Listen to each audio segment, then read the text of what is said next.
Hello, everyone. Welcome back to Land of the Lost. My name is Mike. Across from me is Carl. He's producing today. This is a segment we like to call Mike's Dungeon Mastery Class, where I basically discuss all things D&D, namely how to be a dungeon master. So let's get started.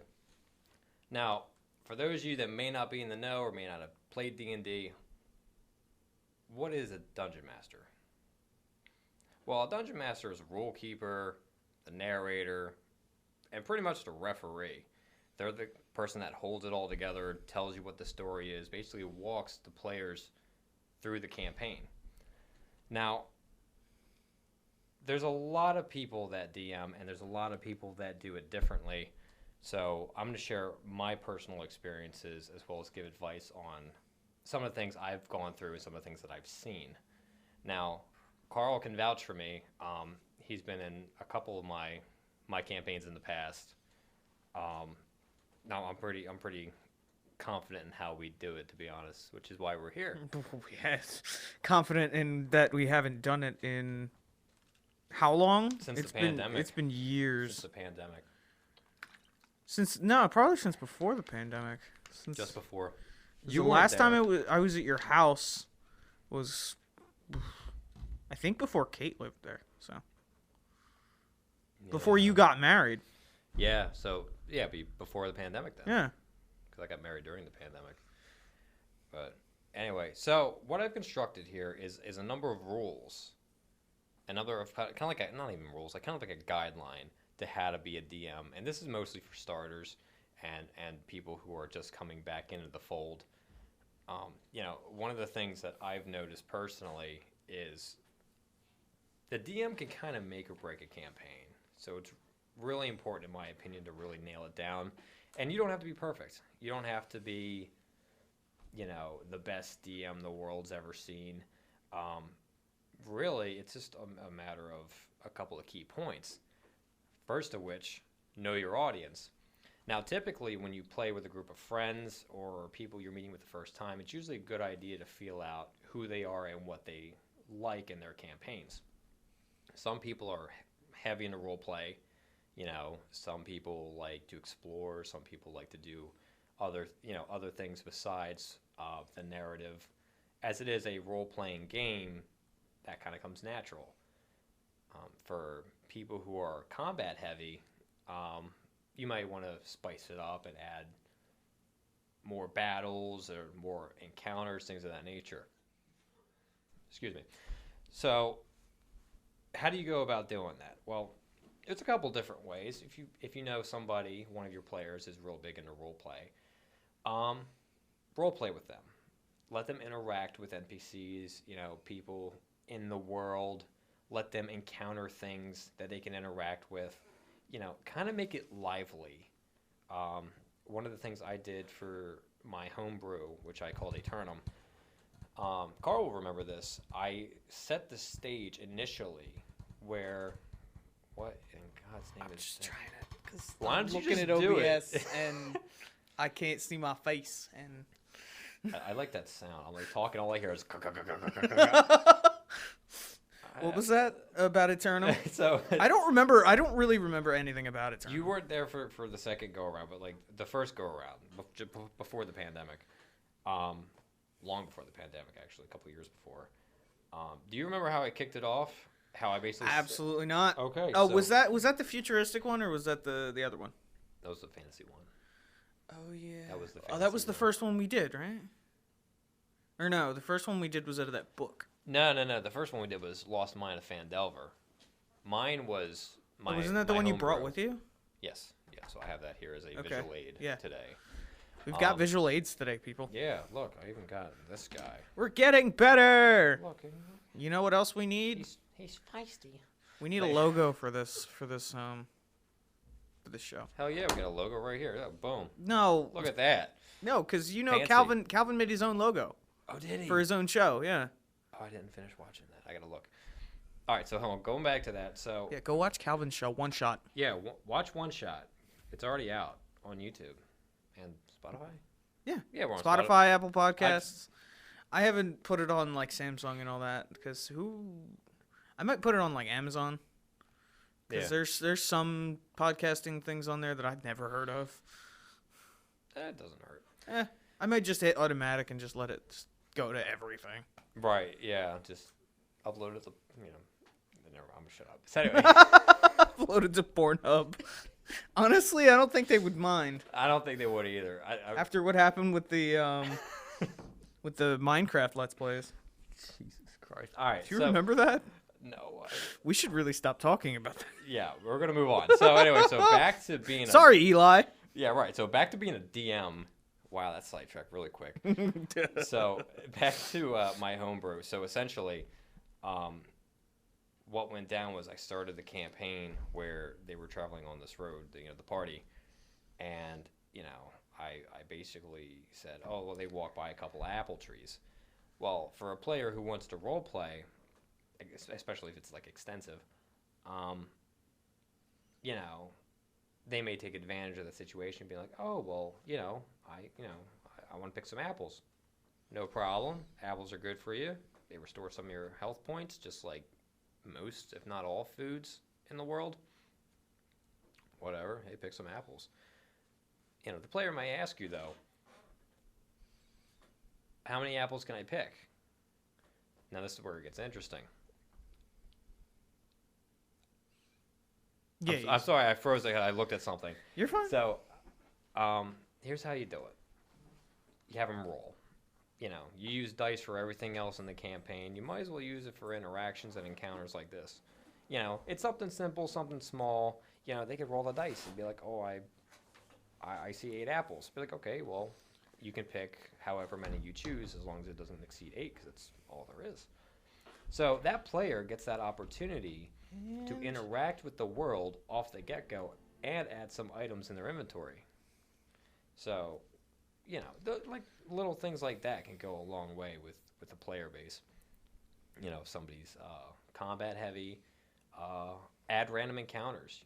Every time somebody moves X amount of space on a map or, a certain distance, if you want to do miles, kilometers, whatever, roll the dice, have a list, and be like, oh, well, this encounter happens, goblin attack, orc attack, zombie attack, like whatever your campaign is, and let them duke it out, let them fight. Players usually get pretty excited over the combat. That's one of the crazier aspects of it. So know your audience and appeal to them. So what else we got? So besides knowing your audience, it's also good to know the rules. Now, this might seem simple. This might seem like something like kind of a given. Unfortunately, some DMs, particularly new DMs, walk in thinking they know, and it ends up that they just didn't do enough homework. So it's good to really know the campaign you're doing and the rules that you want to use. It's also important to talk with your party. Really kind of discuss it with them and be like, okay, so X, Y, and Z. These are the rules I'm laying down. Is everybody cool with this? And that's not a matter of, hey guys, is this okay? Like, no, it's you're all playing a game. It's good to set the foundation so everybody knows from the get-go what's going on. Do you remember the little revival system I had going? Vaguely. Vaguely. So I'll go ahead and explain it. So what I did was I created a system where players could revive one another so they weren't instantly killed the moment they hit 0 HP. Basically, what I did was I developed a system where when you were downed or incapacitated, when you hit 0 HP, you would take a quarter, 25% of your HP, and then whatever that number is would be the amount of turns you would have before you would bleed out. So, if anybody who's played a video game where there's a bleed out timer, it's basically the same concept, But during that time, the players were still vulnerable to attack. So if somebody wanted to finish them off, they would have to do a saving throw, or another player would have to intervene before it happened. So it kind of added a fresh take on it. And you can revive them with a bandage, healing potion, an apple, and basically whatever HP you got would you know, Yeah. basically set you up with however many how much HP you got back. Which was a good system. Yeah, and it worked for us, and I think we've used it in every campaign since. I don't remember us getting rid of it for any scenario. I don't remember how many campaigns I was a part of, actually. Because I think I was only part of, like, 2. Yeah, we ran, let's see, 4. But the last 2 didn't get finished because of the pandemic. Well, absolutely. The pandemic stopped everything. Yeah, well, that's why I picked up that new one. I'm like, whoa. Guess what's coming with us? Mike's revival system. So, nice. It's also important to know, like, when you can bend rules. You know, D&D has a lot of rules for you to utilize. They have rule books. They have, we have a ticking noise. That's weird. I don't think it's on the recording. It's fine. Okay. I was about to say, what the? How long do you want to go with this? Because we're 20, 30 minutes. 20 minutes? Okay. Yeah. So, I lost my train of thought. Thanks. Something Oh, yeah, about the so bending revivals. rules. So, there's a lot of rules in the rule book that make sense. I mean, they all make sense. But, like, sometimes if you're running your campaign, you may disagree with a rule. You may be able to bend that rule depending on what it is. You know, for example, like, a lot of people say, going back to the revival, like, once you hit 0 HP, you're dead, and that's it. That's over. I disagreed with that. I decided I was going to make a system to give the players a fighting chance. Because not for nothing, I do add quite a bit of challenges in the campaign, usually in the form of overwhelming numbers. Oh God, yeah, I remember. But it's randomly drawn. That's another thing. I just throw the dice and hit my microphone, and you know, so Yep. It's if it rolls 17, it's 17 goblins. Good luck. Yeah, right. Yeah, you guys ran that for Good luck. 4 hours. No, it was zombies. Oh, there I were remember zombies. it was a horde. It was a horde of 16 zombies. Because I remember when you rolled because you rolled first for what we were gonna get, and you said a zombie horde, and then I said 16, and then you rolled 16, and then I almost shat myself. I was just like, oh my God. It's like, oh my God. What are the friggin' chances? Yeah, that's what it is. So, it's good to just have an idea of how you're going to go into your campaign and what rules you want to establish or bend to better suit not only yourself, but, the party itself. To go into our third little checkbox here, I guess this all ties, the first 2 kind of tie into this one, just kind of keep things interesting. Yeah. Spice it up. Make sure that your players are content. Make sure that they're enjoying themselves in the campaign. Again, know your audience, know the rules. Namely, like, specifically know your audience for this particular rule, because if you do too much role play and they want more combat, they start getting antsy.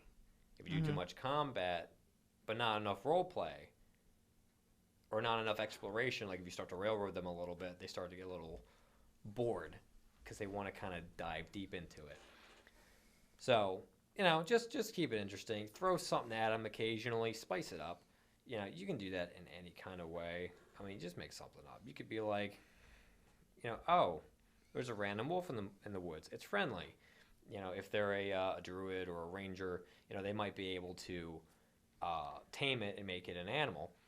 To go into another story, specifically into Lost Mine of Phandelver. Great starter, by the way. Highly recommend it for new players. Do you remember Seymour? I do not. So Seymour was our friend Eli's rat. Now. Oh yeah. Yeah, remember we were in the abandoned mansion. So essentially, I don't want to spoil anything, but we were doing an investigation, or rather, I should say, I was the DM. The party was doing an investigation on a mansion, and they rolled for investigation. Now, they didn't roll too high, so I decided to spice it up, keep things interesting, because they didn't find anything.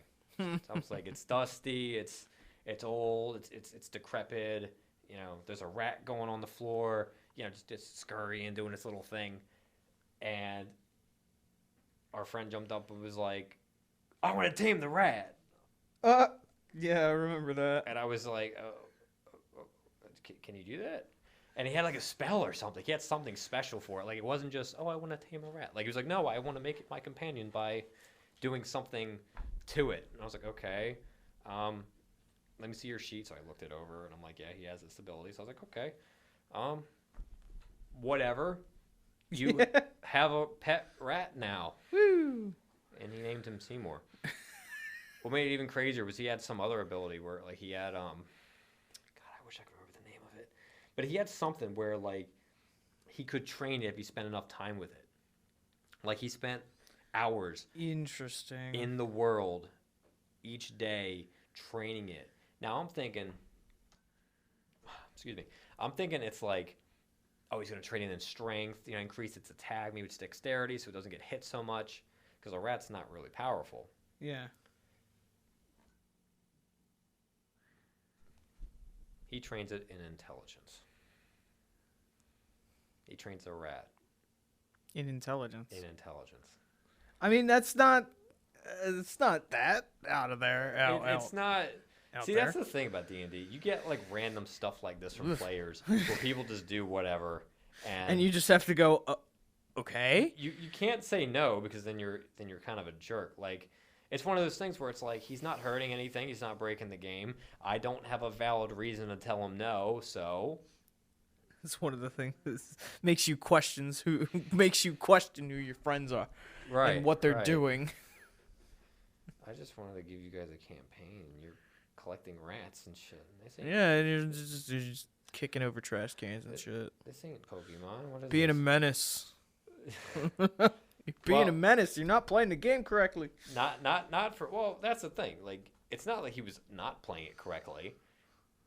There's no real way to play D&D. Yeah, correctly. that's what I'm. Well, that's what I'm ultimately going to get to. Is there's no defining way. But I digress. It actually got to a point where he trained this rat in intelligence so much that I decided to kind of play along. So I gave this rat a little squeaky voice and like basic common, like real basic common, where he would say like little words and be like, basically made him kind of like a sentient rat. Turned him into a talking rat. Because why not? His intelligence was like 8 at that point. I'm like, that's pretty good for a rat. Or not 8. It started at like 6. It was like, it's not that much. It was like 14 or something. Yeah, like he spent like a week in game like working on it. Like it was getting up there and I'm like, I can't ignore this. Like this is getting really extreme. And kobolds are a thing and they're basically rats, so fuck it. I mean, why not? Well, the kicker, the icing on the cake of this really ridiculous scenario was we ended up putting a little top hat and a monocle on him. That's funny. So we had this little rat with a monocle running around. Oh, it's hysterical. That's funny. But, that goes back to keeping things interesting. That also goes into my next point. Be open to new ideas. Just because you're running the campaign doesn't mean you always have to say no. Sometimes the players will come up with something that you didn't expect or you weren't anticipating, and it may actually add to the fun of the campaign. You may enjoy it yourself. My friend decided to tame a rat, decided to raise his intelligence for no good reason, and I decided to go along with it, and we gave him a little top hat and monocle. Little tiny rat with a monocle. Little top hat. And it was funny as hell. And like here we are years later talking about it, and it's a memory. It's fun. So be open to new ideas. We need to get back into it. We need to play D&D again at some point. I still have my dice. I got Netherdeep now. I forget what the full title is, but it's Netherdeep. It's one of the Critical Role campaigns.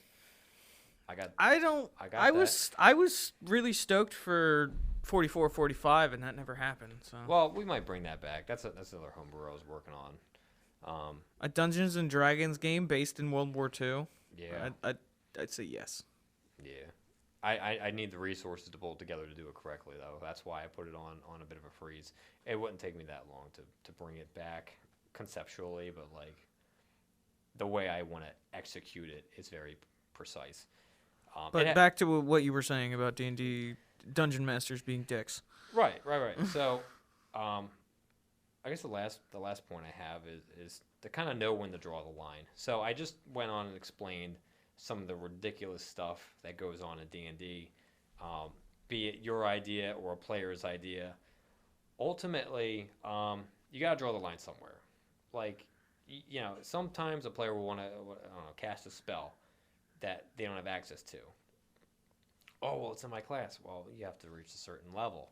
Like, stuff like that. Like, if you want to, like, use a cantrip on something they can't see behind a wall, behind, like if it gets, like, ridiculous, like to the point where it's unrational, that's usually where I draw the line.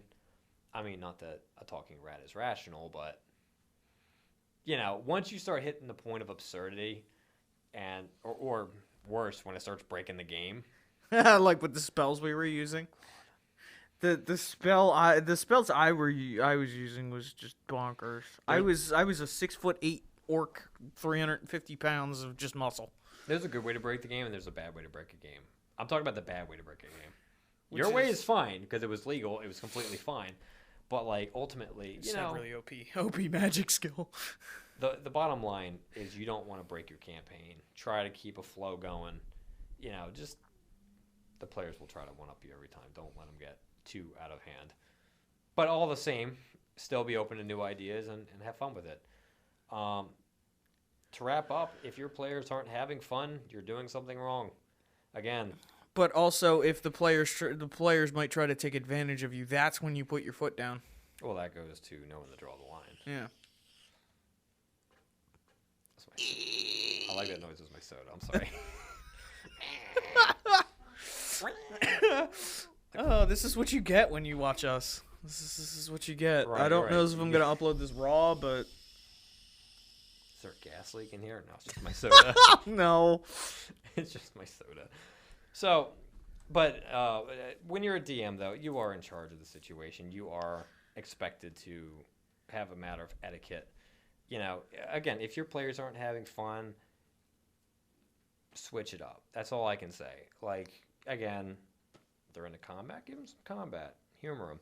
They want a little bit of role play, let them talk to some NPCs, let them have fun with it, let them explore the world. Let them interact with the world. It all kind of comes full circle at the end of the day. As long as they're having fun and you're having fun, you're going to have a blast. You going to wrap it up? Yes, sir, I am. So that'll wrap up episode 1, Introduction and You to Being a Dungeon Master. In future episodes, I'm going to go into homebrewing. I'm going to go into how to run a campaign and a couple little things along the way. And maybe we'll get into like how to be like a solid player, maybe going into classes. That'd be kind of neat. Be sure you stick around. Yeah. So, hey, this is only the first episode. That's right. So if you like this video, please give us a like and subscribe for more content. We'll see you guys shortly.